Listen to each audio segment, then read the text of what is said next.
ஆயுதத்தின் நீட்சிக்கு அன்போடு வரவேற்கின்றோம். மோடி அலை தொடர்கிறதா, தூக்கி பிடிக்கப்படுகிறதா என்பதுதான் இன்றைய நிகழ்ச்சியுடைய தலைப்பு.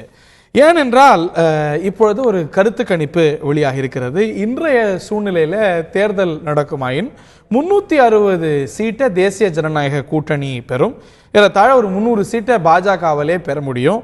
65% பேர், அதாவது 3/2 பேர் மோடியை ஆதரிக்கிறாங்க தொடர்ந்து பிரதமராக தொடர. இது 19 மாநிலங்களில் எடுக்கப்பட்ட சர்வே என்று இந்தியா டுடே நிறுவனம் வெளியிட்டிருக்கக்கூடிய இந்த சர்வேல சொல்லப்பட்டிருக்கிறது. 28% அவரை தொடர்ந்து திரு ராகுல் காந்தி இருக்கிறார் என்றும் சொல்லப்பட்டிருக்கிறது. இதன் அடிப்படையில் கேள்விகள் எழுந்திருக்கிறது. இன்னொரு சர்வே என்னன்னா, சக்தி வாய்ந்த நாடுகளுடைய பட்டியல் பற்றிய சர்வே வந்திருக்கிறது. அதில் இந்தியாவுடைய நிலை குறித்த கேள்விகளும் எழுகின்றன. விவாதிக்கலாம். மோடி அலை தொடர்கிறதா, தூக்கி பிடிக்கப்படுகிறதா? இந்த நிகழ்ச்சியில் பாஜக செய்தி தொடர்பாளர் திரு கருணாகராஜன் அவர்களும் காங்கிரஸ் மூத்த தலைவர் மற்றும் செய்தி தொடர்பாளர் திரு திருச்சி வேலுசாமி அவர்களும் இணைகிறார்கள். இருவரையும் அன்போடு வரவேற்கின்றோம். மோடி அலை தொடர்கிறது அப்படின்னு சொல்கிறது திரு கருணாகராஜன். ஆனால் இது எடுக்கப்பட்ட டைம் ஃப்ரேம் அப்படின்னு பார்க்கும்போது, டிமானிட்டைசேஷன் எல்லாம் நடந்து எந்த காலகட்டத்தில் ஆளுங்கட்சி கூட இப்பொழுது அவதியெல்லாம் இருக்கத்தான் செய்யுது, இந்த அவதியெல்லாம் காலப்போக்குல இந்த அசௌகரியம் எல்லாம் போயிடும் அப்படின்னு எப்போ அவதி இருக்குன்னு சொல்லப்படுதோ அந்த சமயத்துல 2014 இல்லாத ஒரு பூம் இருக்கும் அப்படின்னா இயல்பா பார்க்குறவங்களுக்கு நம்புற மாதிரி இருக்கா? நம்பிதான் ஆகணும். இது கருத்து கணிப்பு பொதுவாகவே ஆதரவாக வந்தால் உடனே அவர்களே எடுத்து இந்த நாளேட்டில் வந்த கருத்து கணிப்பு எங்களுக்கு வெற்றி வாய்ப்பு பிரகாசமாக இருக்குன்னு சொல்லுவாங்க எதிர்கட்சிகள். ஒருவேளை அவங்களுக்கு பாதகமா இருந்தா கருத்து கணிப்பெல்லாம் இப்ப பொய்யானது, அவங்கவுங்க இஷ்டத்துக்கு பண்றாங்க. இன்னைக்கு முக்கியமான பத்திரிகை இந்த கருத்து கணிப்பு எந்த அரசியல் கட்சி விதி விலக்கு? நிறைய கட்சிகள் இருக்கு, அது உங்களுக்கு தெரியும். உடனே அதை எடுத்து அவங்களுடைய சொந்த பத்திரிகைகளையும் பெருசா போடுவாங்க, இல்லைன்னா அதை பாதகமா போடுவாங்க. நாங்க அதுக்கெல்லாம் இந்த கருத்து கணிப்புக்காக இங்க ஆட்சி நடக்கவில்லை. வெளிப்படைத்தன்மையான ஆட்சி, நேர்மையான ஆட்சி, ஊழல் இல்லாத ஆட்சி, எல்லா ஏலமா, அது எந்த பேரம் ஏலமாக இருந்தாலும் சரி, நேரம் மக்களுக்கு தெரியப்படுத்துகிற வெளிப்படையான ஏலம் விடப்பட்டு இன்றைக்கு மக்கள் வளர்ச்சி அடைந்து ஒரு நல்வாழ்வு பெற்றிருக்கிறார் என்பதற்கு இந்த கருத்து கணிப்பு மட்டும் உதாரணம் இல்லை. நீங்கள் மற்றொன்றை சொன்னீர்கள், சூப்பர் பவர் 6. இன்றைக்கு உலக நாடுகளில் இன்றைக்கு அமெரிக்கா, ரஷ்யா, அதற்கு அடுத்தபடியாக இன்றைக்கு 6வது இடத்திலே இந்தியா வந்திருக்கிறது சொன்னால், அவர்களும் இந்த நாட்டினுடைய ஜிடிபி என்ன, மொத்த உற்பத்தி என்ன, மொத்த மக்கள் நிலை என்ன, நல்வாழ்வு என்ன, வளர்ச்சி விகிதம் என்ன, இது எப்படி இருக்கிறது, இந்த நாட்டினுடைய அரசியல் அமைப்பு எப்படி இருக்கிறது, மக்கள் வாழ்வு, இதெல்லாம் பார்த்துட்டு தான் அவங்க இந்தியாவை ஒரு சூப்பர் பவர்னு சேர்க்கிறாங்க. உலக அரங்கத்தில் இன்றைக்கு 6வது இடம். இன்றைக்கு மிகப்பெரிய வளர்ச்சி, ஜப்பானுக்கு இணையான இஸ்ரேல் கூட நமக்கு பின்னாடி இருக்கக்கூடிய ஒரு நிலை இன்றைக்கு இருக்கிறது. அப்ப இந்த கருத்து கணிப்பும் இன்றைக்கு உலக அரங்கத்தில் இந்தியா சூப்பர் பவர் 6வது இடத்துக்கு வந்திருக்கிறதும் ஒரே நிலைப்பாட்டை நீங்க பார்த்தீங்கன்னா கருத்து கணிப்பு உண்மையானது என்பதை நான் ஒத்துக்கொள்ளலாம். திரு திருச்சி வேலுசாமியுடைய முதற்கட்ட கருத்து. திருச்சி வேலுசாமி, அதாவது இந்த கருத்து கணிப்புனா ஆளுங்கட்சினா ஒன்று எடுத்துக்குவாங்க, எதிர்கட்சினா ஒருத்தங்களாம் சொன்னாங்க. நான் 40 ஆண்டுகளாக குடும்பம் நடத்துகிற என்னுடைய மனைவியுடைய கருத்து என்ன என்பதை புரிந்து கொள்வதற்கே தடுமாறுறேன். என்னுடைய அண்ணன் எந்த கட்சிக்கு ஆதரிப்பான், தம்பி எந்த கட்சி ஆதரிப்பான், மாமன் யார் ஆதரிப்பான், மச்சான் ஆதரிப்பானே எனக்கு தெரியல. என் வீட்டிலே இருக்கிறவர்களே அவருடைய அரசியல் கருத்து தெரியல. நேற்று அவர் ஆதரிப்பதற்கும் இன்னைக்கு ஆதரிப்பதற்கும் வேறுபாடு இருக்கிறது என்பதை நம்முடைய தம்பி நாகராஜ் புரிந்து கொள்ளாதவர்கள் அல்ல. அவர் சொல்லுகிற போதே ஒரு சாமர்த்தியமா அந்த கருத்து கணிப்பை போல சொன்னாரு. அமெரிக்கா ரஷ்யாவுக்கு அடுத்தபடியாக 6வது இடத்துல இருக்குது இந்தியாவில். அமெரிக்கா ரஷ்யா 2க்கு அடுத்து 3ஆ அல்லது 6ஆ? அதே எனக்கு புரியல. நான் கருத்து கணிப்பு என்பது 19 மாநிலத்தில், என்ன அமெரிக்காவில் இருக்க மாநிலத்தில் எடுத்தாங்களா, என்ன எடுத்தாங்க எனக்கு புரியல. கருத்து கணிப்பு அல்ல, இதெல்லாம் கருத்து திணிப்பு. அவருடைய விருப்பத்தை அந்த பத்திரிகையுடைய முதலாளியோ அல்லது அந்த நிறுவனத்துடைய முதலாளியோ விரும்புகிற விருப்பத்தை அவர்கள் சொல்லுகிறார்கள். நான் கேட்கிறேன், அந்த கருத்து கணிப்பிலே ஒன்று சொல்றாங்க, வாஜ்பாயை விட சிறந்த பிரதமர் மோடி, ரைட் சொல்லிட்டு போங்க, எங்களுக்கு ஒன்றும் ஆட்சேபம் இல்லை. ஆனால் இந்திரா காந்தியை விட சிறந்த பிரதமர் மோடி அந்த கருத்து கணிப்புல வந்திருக்கு. இந்தியாவுக்கு பாகிஸ்தானுக்கு பகை வந்த போது அந்த பாகிஸ்தானை உலகமே எதிர்த்தாலும் விடமாட்டேன்னு சொல்லி அதை அடிச்சு ஒன்றாக இருந்த பாகிஸ்தானை 2ஆ பிரிச்சு வங்காளதேசத்தை உருவாக்கிய அந்த இந்திரா காந்தியும் பாகிஸ்தானை எதிர்க்கிறேன்னு இங்க பீகார்லையும் பாட்னாவிலையும் பேசிட்டு, ஆனா அங்க இருக்கிற நவாஸ் ஷெரீப் வீட்டுல கல்யாணம்னு அங்க போய் பிரியாணி சாப்பிட்டு வர்ற மோடி அதை விட உயர்ந்தவரா? கோட்டானை விட குயில் உயர்ந்ததா? மோடி ஒரு போலி இல்ல. மோடி ஆட்சியில் தானே சர்ஜிக்கல் ஸ்ட்ரைக் நடந்தது பாகிஸ்தான் மேல. அதுவே ஒரு பெரிய ஏமாற்று வித்த. பாகிஸ்தான் இழுப்ப ஒடிச்சிட்டோம்னு சொன்னாங்க. ஆனா அதுக்கு அப்புறம் பாகிஸ்தானோட இந்தியாவுக்குள்ள வந்து வாழ்த்து சொன்னது ஒரு பெரிய துரோகம்னு சொல்றீங்களா? அப்ப இஸ்லாமிய மக்களுக்கு நீங்க வந்து இந்த கருத்தை தெரிவிக்க விரும்புறீங்களா? இல்ல இது என்ன இஸ்லாமிய மக்கள் இல்ல நான் கேக்குறேன், பாகிஸ்தான ஒரு பிரைம் மினிஸ்டர் கூட பக்கத்துல அண்டை நாட்டு பிரதமரோட நட்பு இருக்க கூடாதா? நீங்க பாக்குறீங்களா இந்த குடியரசு தின விழாவுக்கு 26ஆம் தேதி துபாயில 26ஆம் தேதி துபாயில புர்ஜ் கலிஃபால நம் தேசிய கொடியை அந்த 120 மாடியில் விளக்க அலங்கரிச்சு அந்த சீரியல் லைட்ல பாத்தீங்கன்னா நம்ம தேசிய கொடி துபாய் புர்ஜ் கலிஃபால பறந்துட்டு இருந்தது. இன்னைக்கு நம்ம குடியரசு தின விழாவுக்கு அங்க இருந்து சவுதி இளவரசர் வந்துட்டு இருக்காரு, இத போய் அபுதாபி இளவரசர் வந்துட்டு இருக்காரு. நீங்க இதெல்லாம் போய் ஒரு வாழ்த்து சொல்றாரு, அப்ப எல்லாத்தையும் நம்ம புறக்கணிச்சிட்டு இருக்கோமா? அதே நேரத்துல பாகிஸ்தான்ல சர்ஜிக்கல் அட்டாக் பண்ணி தூக்கி எறியலையா? தூக்கி எறியலையா? நீங்க எங்க போயிட்டீங்க? நாட்டுடைய வளர்ச்சி போயிட்டீங்க. மோடி அலை தொடர்கிறதா, தூக்கி பிடிக்கப்படுகிறதா அப்படிங்கிற கேள்வி ஒரு சர்வேனால வந்திருக்கு. 160 சீட்டு தேசிய ஜனநாயக கூட்டணி பெறும் அப்படின்னு அந்த சர்வே தகவல்கள், இந்தியா டுடேவுடைய சர்வே தகவல்கள் தெரிவிக்கின்றன. திரு கருணாகராஜன் 2014 ஒரு மிகப்பெரிய மோடி அலை, அதனால ஒரு 270 சீட்டு கிட்ட பாஜக பல பெற முடிகிறது. ஆனால் இன்னைக்கு இயல்பாகவே எந்த கட்சியாக இருந்தாலும் ஒரு ஆன்டி இன்கம்பன்சி வந்திருக்கும். அதுவும் ஒரு டிமானிட்டைசேஷன் எஃபெக்ட் உச்சத்தில் இருக்கும்போது எடுக்கக்கூடிய ஒரு நடவடிக்கை. டிமானிட்டைசேஷன் நல்லதா கெட்டதா, பலன் இருக்குமா பலன் இருக்காதா, வரக்கூடிய நாட்கள் தான் சொல்லணும். பட் இது நல்ல முடிவோ கெட்ட முடிவோ இது ஒரு அன்பாப்புலரான முடிவாக தான் பரவலாக பார்க்கப்படுது. ஏன்னா அசௌகரியங்கள் எல்லாருக்கும் ஏற்படக்கூடிய ஒரு சூழ்நிலையில், அந்த சூழலில் 2014 விட அதிகமாக வரும் அப்படின்னா இயல்பான ஒரு புரிதல் ஒரு சந்தேகம் ஏற்படும். 2014 வந்து ரொம்ப குறைவான இடங்கள், 2014 336 இடங்களை கூட்டணி ஜெயிச்சிருக்கு. அதுல இருந்து அடிஷனலா ஒரு 24 சீட்டுங்கிறது ரொம்ப சாதாரணம். ஏன்னா அந்த 2014 கூட எங்களுடைய பிரதம மந்திரி அவருடைய அந்த பாப்புலாரிட்டி இன்னும் அந்த வில்லேஜ் ரூட் வரைக்கும் கூட போகாம இருந்த இடங்கள்லாம் உண்டு. ஆனால் இன்றைக்கு இந்த 2.5 ஆண்டுகள்ல ஒவ்வொரு இந்தியனுக்கும் மோடி அவர்கள் யார் என்று தெரியக்கூடிய அளவிற்கு அவருடைய நேர்மையான ஆட்சி இன்றைக்கு மக்களிடம் கொண்டு சென்றிருக்கிறது.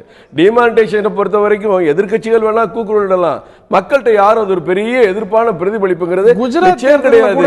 ஒரு தேர்தலில் இன்னொரு தேர்தலில் அவர் ஜெயிச்சாலும் கூட அது பர்சன்டேஜ் எல்லாம் குறையுது. சீஃப் மினிஸ்டர் எலெக்ஷன்ல பண்ணிக்கணும், லெஜிஸ்லேட்டிவ் அசெம்பிளி எலெக்ஷன்ல. ஆனா இப்போ ஒரு எந்த அரசாங்கத்து மீது ஒரு இயல்பான ஒரு ஆன்டி இன்கம்பன்சி வந்திருக்கு? அது கிடையாது. ஏன்னு கேட்டா இப்ப உங்களுடைய கேள்வி இந்தியாவை ஆள்வது யார், இந்தியாவை ஆள்வதற்கு யாருக்கு அதிக ஆதரவு இருக்கிறது தான் இப்ப கேள்வி. நீங்க இது குஜராத், தமிழ்நாடு, கேரளா, ஒரிசாங்கிறதுக்குலாம் இப்ப போக வேண்டியதில்லை. ஒட்டுமொத்த இந்தியாவிலையும் இன்றைக்கு சிறந்த பிரதம மந்திரியா யார் செயல்பட முடியும், யார் வெற்றி பெற வாய்ப்பு இருக்கிறதா அந்த கருத்து கணிப்பினுடைய கேள்வி. அதுல 65% மக்கள் பிரதமர் நரேந்திர மோடி அவர்களை மீண்டும் பிரதமராக வர வேண்டும் என்பது தங்களுடைய ஆசையை கருத்துக்களை தெளிவாக சொல்லி இருக்கிறாங்க. இதுல வந்து ஒவ்வொரு மாநிலம் இடைத்தேர்தல் நடந்தது, அஸ்ஸாம் டிமானிட்டைசேஷன் எஃபெக்ட் உச்சத்துல இருக்கும்போது டிமானிட்டைசேஷன் நீங்க மக்கள்கிட்ட ஏழை எளியவங்க கீழே போய் கேளுங்க, பட்ட கஷ்டங்கள் அந்த ஒரு வாரம் நம்ம ரேஷன் கடையில நிக்கிறோம், பொங்கலுக்கு அரிசி வாங்குறதுக்கு நிக்கிறோம், நம்ம மக்கள் வந்து புரிஞ்சுக்கிட்டாங்க வரிசையினாலும் நாங்க கவலைப்படல, நாட்டுக்கு நல்லது நடந்தா போதும் அப்படிங்கறத மக்களுடைய கோரிக்கையா இருந்தொழிய அதனால ஒரு பெரிய பாதிப்பு இல்ல. விவசாயிகள் பாதிக்கப்பட்டிருக்காங்க, விவசாயிகள் பாதிப்பு எல்லாம் இதுல நம்ம சொல்ல வேண்டாம். விவசாயிகள் வேறு விதமாக பாதிக்கப்பட்டிருக்காங்க. இன்னைக்கு அவங்க வந்து இன்னைக்கு விளைச்சல் இல்ல, தண்ணீர் இல்ல, வறட்சியில பாதிக்கப்பட்டிருக்காங்க. அது வேற விஷயம். நீங்க அப்படி பார்த்தா கூட்டுறவு சங்கங்கள் தான் விவசாயிகளுக்கு முதுகெலும்பு மாதிரி. கூட்டுறவு சங்கங்கள் ஒவ்வொரு இடத்துலயும் கடலூர் 150 கோடி அங்க முடங்குற சூழ்நிலை, எவ்வளவு பணம் சம்பந்தம் இல்லாம உள்ள வந்து கொட்டிட்டு இருந்தாங்கிறதையும் நம்ம பார்க்கணும். அது வேற விஷயம். அதுக்காக தான் இவ்வளவு பிரச்சனைகளையும் கூட 41,000 கோடி இன்றைக்கு நபார்ட் மூலம் விவசாயிகளுக்கு கடன் கொடுக்கறதுக்கு அனுமதிச்சாங்க. அதுல எல்லாம் ரொம்ப மத்திய அரசுடைய நடவடிக்கைகள் பொதுமக்களுடைய எதிர்ப்பு இல்லை. அதற்கு இன்னும் கொஞ்சம் உதாரணம் சொல்ல போடுவேனால், டிமானிட்டைசேஷன் நடைபெறுகிற பொழுது நடந்த தேர்தலில் கூட இன்றைக்கு அசாம்ல, மகாராஷ்டிராவில் உள்ளாட்சி தேர்தலில், இடைத்தேர்தலில், நாடாளுமன்ற இடைத்தேர்தல் எல்லாத்திலையும் பிஜேபி தான் ஜெயிச்சிருக்கு. உத்தரப்பிரதேசத்தில் தொடருமா மற்ற மாநிலங்களில் நிச்சயமாக கேள்வி எழுந்திருக்கு. நான் திருச்சி வேலுசாமி அவர்கள்ட்ட கேட்க விரும்புறேன். இந்த ஒரு உள்நாட்டில் வந்திருக்கக்கூடிய ஒரு நிறுவனத்துடைய சர்வேவை நீங்க கேள்வி எழுப்புறீங்க, வாய்ப்பு இருக்கு. ஆனா அமெரிக்காலேருந்து வெளிவரக்கூடிய ஒரு பிரபலமான ஒரு இதழ் இந்தியாவுக்கு 6வது இடம் கொடுக்குது. அதில் கொடுக்கும் பொழுது under the leadership of Prime Minister Narendra Modi, India has deftly steered its way among these competing powers while seeking to unleash its potential with modernizing economic reforms. இன்று உள்நாட்டில் இருந்தா கூட சந்தேகம் எல்லாம் ஒரு அமெரிக்க இதழ், அதுவும் ஒரு பிரபலமான இதழ் கொடுக்குது அப்படின்னா அதை நம்ம லேசா பிறந்து லீட் பண்ண முடியுமா? அதாவதுங்க கடந்த கால வரலாறுலாம் நீங்க மறந்துடுறீங்க. மயிலாப்பூர்ல உட்கார்ந்துகிட்டே அமெரிக்காவில் இருக்க பெரிய யூனிவர்சிட்டியில டாக்டர் பட்டம் வாங்குறதெல்லாம் சர்வசாதாரணம். எங்கேயோ யாரோ இந்த ஊர்ல என்ன நடக்குன்னு உங்களுக்கும் தெரியாது, எனக்கு தெரியாது, ஏதோ அமெரிக்காவில் இருக்க சொல்லுவானா?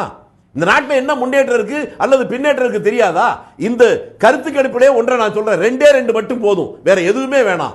மோடி மட்டுமல்ல, பிஜேபியுடைய தலைவர் அமித்ஷாவும் 2 பேருக்கு சொந்த ஊர் குஜராத்.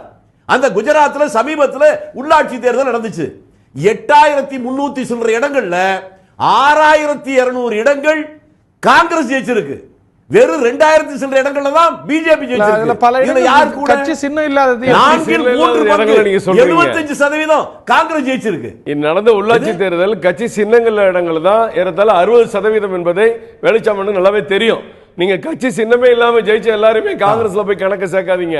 இப்பதான் நடக்க போகுது, இன்னும் ஒரு 10-15 நாள் பொறுங்க. இன்னைக்கு யூபி முதற்கொண்டு 5 மாநில தேர்தல் நடக்க போகுது. நான் இந்த வெளிப்படையாக சொல்றேன், அதிக நாள் இல்ல, இன்னும் 1 மாசம் தான்.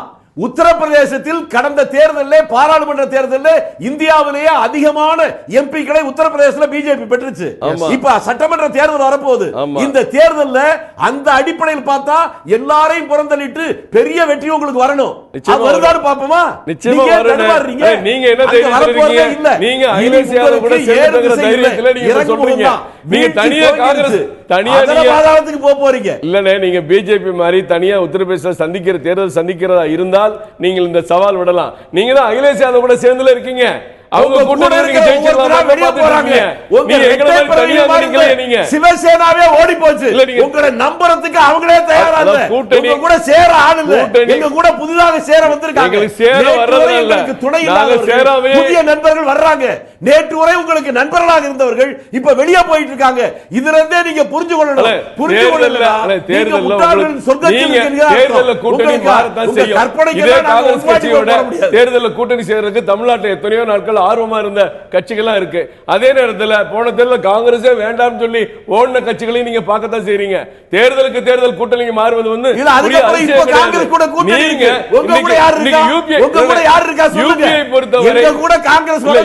பொறுத்தவரை பிஜேபி காங்கிரஸ் யாரு இருக்காங்க சொல்லுங்க? யாருமே இல்லையே. ஆர்எஸ்எஸ் இருக்கு,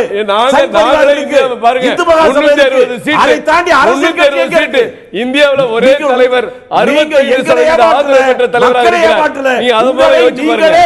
65% ஆதரவு ஏமாற்றம். இந்தியா டுடே நீங்க விழுந்தீங்கன்னா எழவே முடியாது. நிச்சயமா நீங்க பார்க்கத்தான் போறீங்க. எங்க கூட்டணி யூபில தனியாக தேர்தல் இந்த 5 மாநிலத்தையும் நீங்க சுத்தமா அடிபட போறீங்க. ஒண்ணுமே இல்ல. நீங்க மணிப்பூர்ல நீங்க தான் எல்லாம் ஏற்கனவே இருக்கீங்க, கோவால நாங்க இருக்கோம். எத்தனை மாறுதுன்னு பாருங்க.